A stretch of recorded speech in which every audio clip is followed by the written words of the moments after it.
there's some things I want to surface for us as we talk about and think about how we navigating disagreement within our relationships. In general, there are a number of factors that go into a person's willingness to tolerate or adapt or work with a particular character trait or disposition or flaw that someone else has. It could be temperament.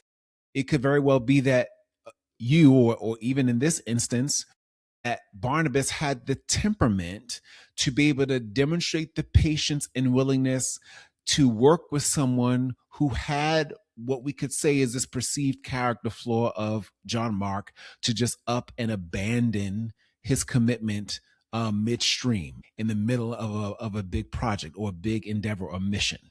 Maybe you have the temperament for that allows you to work with someone who has that kind of flaw and to want to work with them to help them overcome that habit or barrier so that they can become better.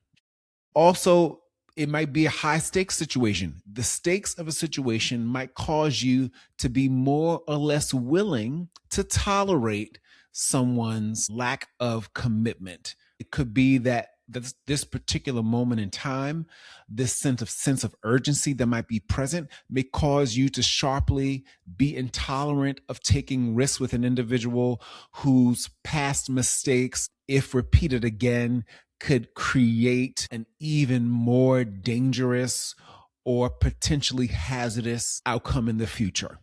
You don't want to take that risk. So it could be your temperament that makes you say, yes, I'm going to take this person on, or no, I'm not. It could also be the stakes in the situation, that the stakes for you could just be too high.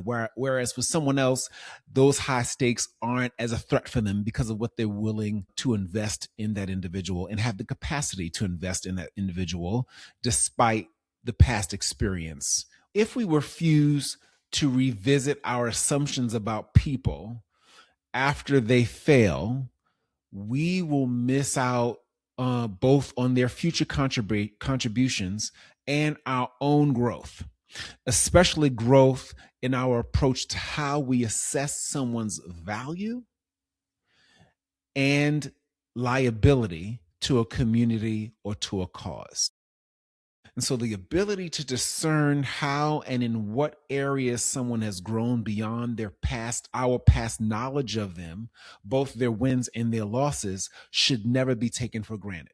All right, I'll say that again, that our ability to discern how and in what areas someone has grown beyond our past knowledge of them, both their wins and their losses, should never be taken for granted.